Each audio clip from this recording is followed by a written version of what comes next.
Hey y'all, for those of y'all that know me know my hair has been like this for about a month now.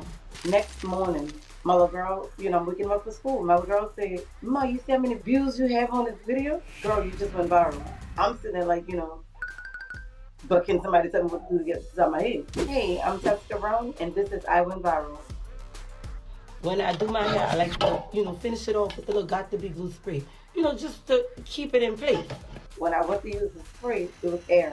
Nothing but air came out, worst day of my life. So now I'm around the house looking for something else I can use. And when I ran past my refrigerator, I seen the Gorilla spray. Well, I didn't have any more Got to Be glue spray, so I used this.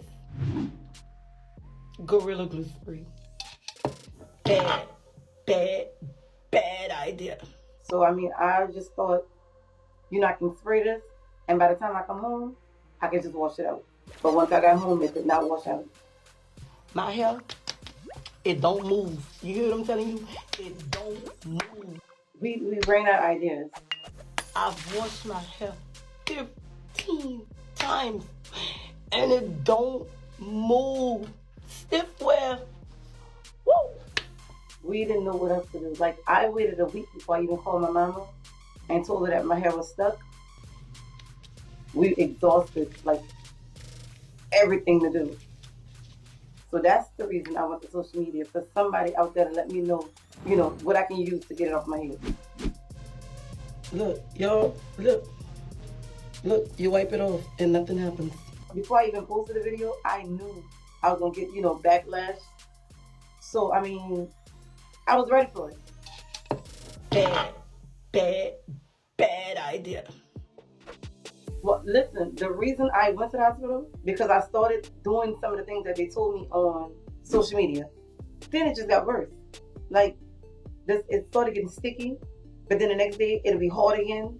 The stuff y'all telling me to use is burnt. It was just like a whole nother situation. So I'm like, you know what? Let me go to the emergency room and see what they say. Got to the emergency room. They brought me straight to the back. She started with the nail removal pack. It burned so bad, so my heart started beating too fast. So she put some saline water on it. She gave me 5 minutes. She said, let's go again. So I asked her, is there any way, you can give me the stuff and I can go home and let my mom and my sister do it? Because she's telling me we're going to be here for about 20 hours. Yeah. But still, even with my sisters and my mama, it burned. It was going to pretty much be me getting this stuff on my head to have a funeral because I'm having a heart attack. When this first happened, my phone was crazy. I took the phone.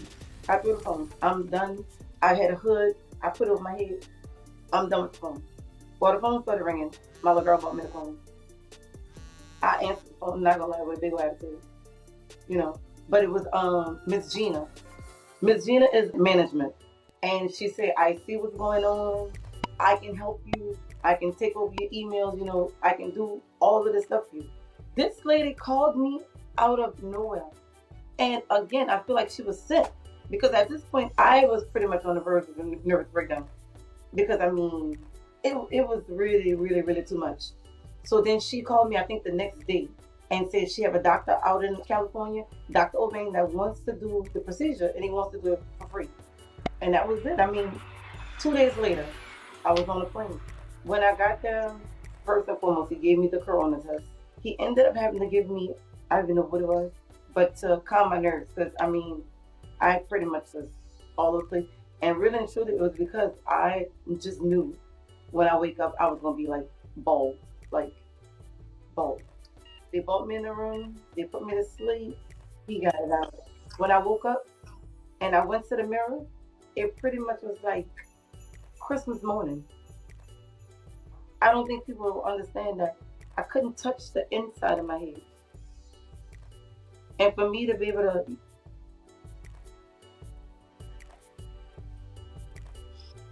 this man, Dr. K, he's another person that I feel like, was sent for me. It don't move. You hear what I'm telling you? It don't move. When I first went viral, like they say, you know how many people was in my inbox? Can you post this? I'll give you $500. Can you do this? I'll give you this. I'll give you that. Dude, I still got the stuff on my head. And If it was behind clout, you know how many $500 I would have had? And then they're saying about the clout chasing. I have the daycare. I have a dance team. Go down my social media. And you can clearly see I would give somebody the shirt off my back. And everybody down here know that. After we started reading everything that, could possibly happen to my head, pretty much I was gonna be, bald, scalp damage, and all kind of things. So I was like, we could start this GoFundMe for. Well, it was for $1,500. It exceeded way over the $1,500. I am donating $20,000 to Dr. Obang's research, and the other $3,000 I'm going to bless 3 families down in St. Bernard Parish. Listen, when it came to my health, I was the type of person that any type of flyway, I'm a spray it and blow dry it and make sure it's not going away. My little sisters, nobody want me to do their hair because they know they're going to be there for a minute. Like, I have a serious problem with perfection. But since this happened, I'm to the point where I'm not even getting relaxers no more. I'm going to do the natural, I'm going to do wig. But if I wouldn't have been so obsessed, I'm going to say, with my hair, I would have left out here with a hat on. I would have left out without the flyway. I wouldn't have been that desperate to find something in this house to make my hair look good. I'm not my hair. I'm not going to let my hair define me. I'm not.